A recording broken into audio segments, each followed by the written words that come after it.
무엇이든지 남에게 대접을 받고자 하는 대로 너희도 남을 대접하라. 이것이 율법이요 선지자니라. 아멘.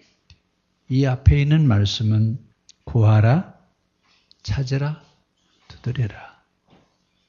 늘 뭐 하기만을 원해요? 받기만을 원하잖아요. 그렇죠? 그러니까 뭐 하라고요? 어떡하라고요? 자, 이 이야기는 구약 성경을 한마디로 요약해서 설명해 놓으신 내용입니다. 대접을 받고 싶으면 뭐 하라고요? 대접하라. 여러분 잘 들으셔야 돼요. 자, 우리는 구약 시대에 살고 있어요. 신약 시대에 살고 있어요. 신약 시대예요? 구약 시대 아니고요. 그런데 우린 기도 어떻게 하고 있어요? 달라고 하잖아요. 그럼 구약이라고요? 신약이라고요? 자, 진짜 기도는 주여 우리가 무엇을 할까요? 우리가 주를 위해서 무엇을 할까요? 이건 신약이에요. 구약은요? 주세요. 주세요. 이 기도는 구약이에요. 그럼 구약 시대에 사신다고요? 신약 시대에 사신다고요? 옆 사람하고 물어보세요. 내가 구약이요? 신약이요? 예?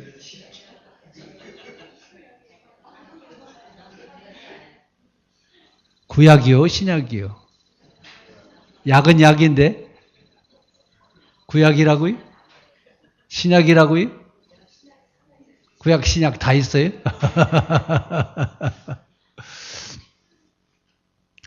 유대인의 갑부가 유대인은 두 학파가 있어요. 힐렐 학파와 샴마이 학파가 있는데 그 힐렐 학파의 대학자에게 유대인 갑부가 찾아왔어요. 갑부가 와서 뭐라고 하냐면 내가 한 발로 서 있을 동안에 유대교가 어떤 종교인지 설명을 하면 내가 믿겠다. 그랬어요. 한 발로 서 있을 동안이 아니라 긴 시간이에요. 짧은 시간이에요.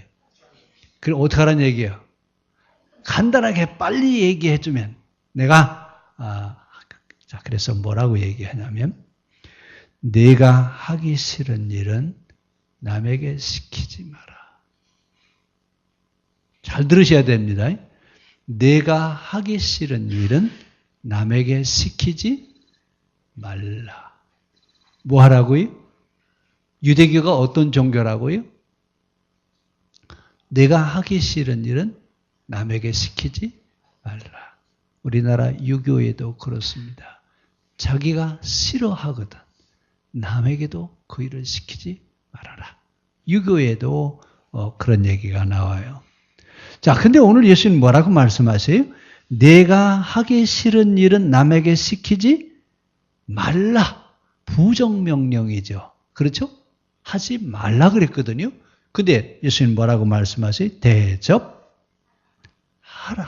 하라. 자, 구약과 신약의 차이는 바로 여기 있습니다. 그래서 유대교 율법은 무엇 하지 말라라고 하는 금지명령, 부정명령을 합니다.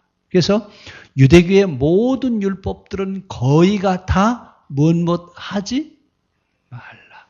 무엇 하지 말라 그 얘기입니다.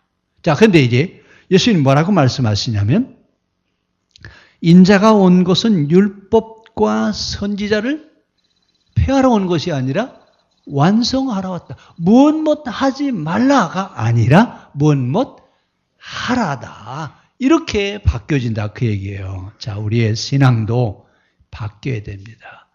받으려고만 하는 신앙이 아니라 뭐 하는 신앙이? 베푸는, 줄 아는. 그러니까 자기중심적인 신앙에서 이제는 누구래요? 나에게서 너에게로, 우리에게로 달라져야 됩니다. 이런 신앙 생활을 이제 이 마태복음 7장 12절을 황금률이라고 그래요. 성경에서 가장 중요한 부분이라 그 얘기예요. 자, 그런데 이것을 안식일에다가 맞춰서 못 하라고 그랬어요? 하지 말라고 그랬어요? 자, 오늘 주보에 컬럼을 읽으신 분 한번 손 들어보세요. 오늘 무슨 얘기죠? 유대교가 만들어놓은 안식일법 237가지에 대한 이야기를 설명해 놨어요. 그렇죠? 이 안식일은 못 하지 말라예요? 하라예요? 안식일은 일하는 자에게 쉼을 줘라. 이게 안식일이에요. 일하지 말라가 아니라 일하는 자에게 쉼을 어떠라고요? 줘라.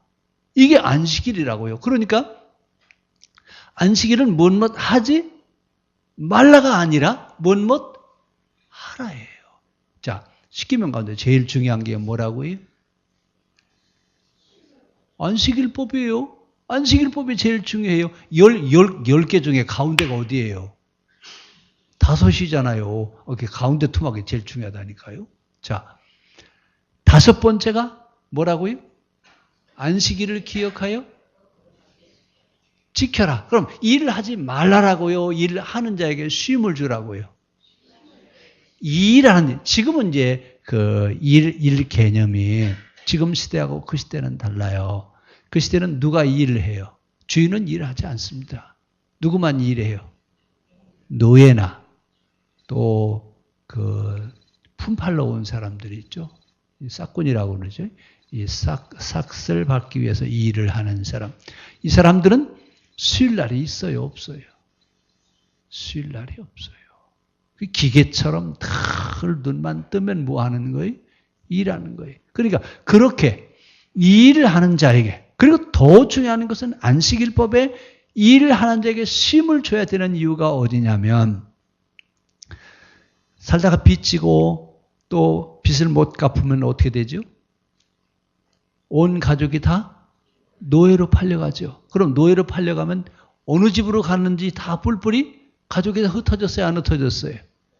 이 흩어진 가족들이 안식일 날 만나게 하는 날이 안식일이에요. 왜요? 일을 쉬어야 만나요? 일을 계속하면 만날 수 있어요?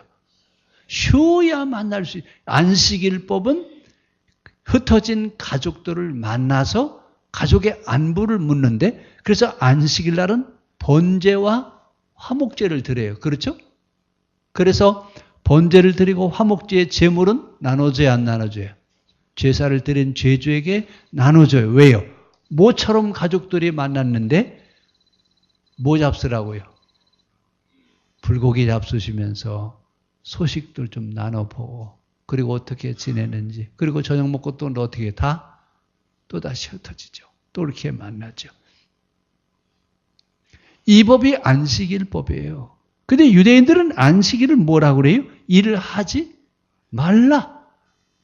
그런데 안식일은 일하지 말는데 안식일을 지키기 위해서 37가지 법이 또 필요해요. 그래서 안식일날 2km 이상은 걷지 말라 그러는데 총체적으로 2km냐 아니면 한 번에 2km를 걷지 말라는 거냐. 참. 그래서 유대인들은 이 안식일법을 지키기 위해서 237가지 법이 필요해요. 그러면 안식일을 지키는 거예요? 법을 지키는 거예요? 나중에는 법이 어떤 법인지도 모르고 그냥 넘어갈 수도 있을 것 같아요. 자, 이건 이렇게 신앙생활 하는 게 아니다. 그러면서 예수님이 지금 뭘 가르치시느냐. 예수님의 가르침과 유대교의 차이점이 있어요. 그게 뭐냐 하면 유대교는 소극적이고 부정적 명령을 하셨다면 예수님은 긍정적이면서 적극적인 명령을 하십니다. 그래서 유대교는 못 하지 말라. 그런데 예수님은요, 못 하라요. 자, 이건 실제 여러분 지켜야 됩니다. 달라고만 하지 말고 이제는 뭐 하라고요? 줘라. 대접을 받고 싶으냐? 그럼 어떻게 하라고요? 대접하라. 자, 구약은 어떻게 한다고요? 달라고만 하고, 신약은요? 줘라. 우린 신약시대라고요? 구약시대라고요? 신약시대예요? 그러면 따라서 합시다. 대접을 받고 싶으면 대접하라. 먼저 하라고요? 받으라고요?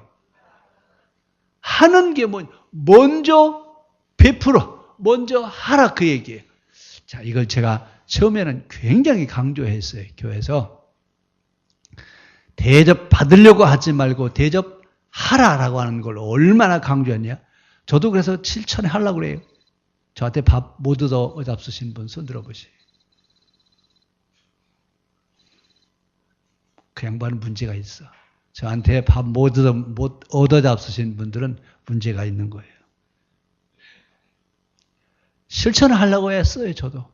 먼저 어떻게 하라고요? 대접받고 싶으면 대접하라. 대접하라. 대접할 줄 알아야 됩니다. 이것이 신약시대의 예수님의 교훈을 따르는 자들이 지켜야 될 황금률입니다. 황금률이라고 하는 말은 제일 중요한 말씀입니다. 그러니까 구약 성경을 통틀어서 하나로 딱 묶으면 오늘 12절 말씀이 된다 그 얘기예요. 우리 다시 한번 해볼까요? 무엇이든지 남에게 대접을 받고자 하는 대로 너희도 남을 대접하라. 이것이 율법이요 선지자니라. 자, 그러면서 이제 유대교와 예수님의 가르침의 차이가 어디 있어요? 유대교는 원못 하지 말라. 예수님은요, 원못 하라해. 그럼 이제부터 하라라고 하는 말이 우리에게 나와야 돼요. 하지 말라라고 하는 말이 나와야 돼요. 이제는 적극적이어야 돼요. 그렇죠? 유대교는 소극적이었어요. 근데 이제는 적극적이어야 돼요. 잘 활용하셔야 돼요. 성경은 자기에게만 유익하게 해석하지 마십시오. 성경은 정말 모든 사람들이 볼 때 감동할 수 있을 만큼 해석을 해야 됩니다. 그래서 성경에서 가장 큰 가르침이 뭐냐? 세상은 할 수 없는 거예요. 세상 사람들은 받으려고 해요. 대접하려고 그래요. 받으려고 하지 대접하려고 하지 않거든요. 그러니까 뭐라고 말씀하세요? 대접하라. 대접하는 사람이 되어라. 이 얘기는 삶으로 실천하라 그 얘기지 이론적 신앙을 가지란 얘기가 아니에요. 우리의 신앙은 그러니까 우리 그 헤브라이즘과 헬레니즘에 대한 얘기할 때 뭐라고 그랬어요? 헬레니즘은 머리에 있는 것이고 헤브라이즘은요 가슴에 있는 것이다. 그래서 행동에 옮겨지는 것이 헤브라이즘이에요. 우리 기독교 사상은 헬레니즘이에요. 헤브라이즘이에요. 이 정도는 다 구별하실 수 있잖아요. 다 들으셨잖아요. 창세기 강의하기 전에 12시간 제가 그거 얘기했는데 다 잊어버리셨어요? 창세기가 끝났으니까 다 잊어버리셨죠? 헤브라이즘의 특성은 삶입니다. 그러니까 신앙은 이론이 아니라 뭐 해야 된다고요? 삶이어야 돼요. 우리 옆 사람 손잡고요. 졸으시는가 봐. 그러니까 신앙은 이론이 아니라 실천입니다. 어떻게 한다고요? 머리에다 담아놓는 게 아니에요. 우리의 삶으로 살아가는 것이 신앙이 돼야 돼요.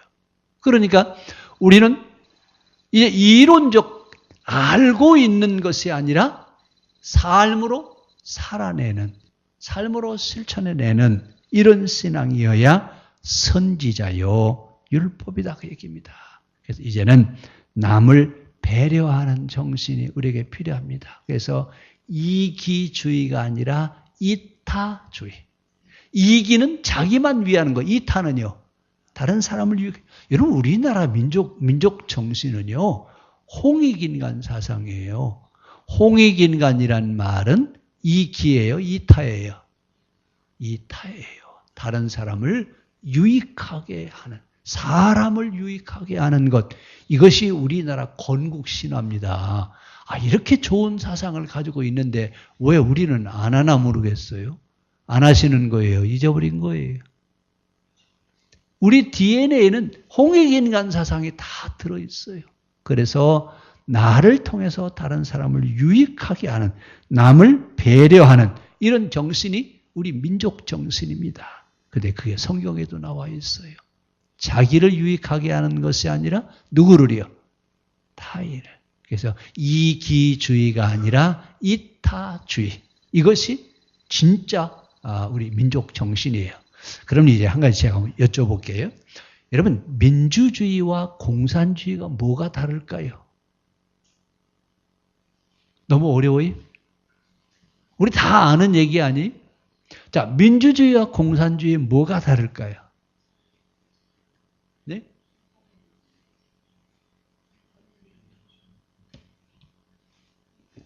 민주주의는 뭐가 있고, 예? 그래요. 자유가 있고요. 공산주의는요, 예? 이론으로는 엄청나게 좋아요. 민주주의는 자유가 있고 공산주의는 평등사상이에요. 공산주의 평등하죠? 말대로 돼요, 안 돼요? 그러니까 망하는 거예요. 공산주의는 분배하는 것을 평등하게 분배를 해야 된다. 모든 사람이 동일해야 된다. 그래서 평등사상을 주장하는데 공산주의가 평등합니까? 그러니까 사상이 맞았어요, 틀렸어요? 틀린 거예요. 그런 사상이 이치에 맞지 않으면 없어지게 되어 있어요. 그러면 성경의 사상은 이치에 맞아요, 안 맞아요? 맞아요? 그래, 진리여야 돼요. 그럼 진리를 가지고 있는 우리의 삶은 어떤 삶이어야 돼요? 최고의 삶이어야죠. 자, 오늘 대접을 받고 싶으면 대접하라.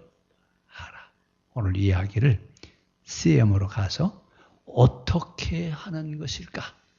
답은 없어요. 답은 없으니까 우리는 뭘 좀 질문을 하면 답이 뭘까? 뭐라고 대답해야 맞았다 할까? 그런데 답 없어요. 답이 없으니까 마음껏 토론을 좀 하십시오. 대접하라? 어떻게 하는 것이 대접하는 것이냐?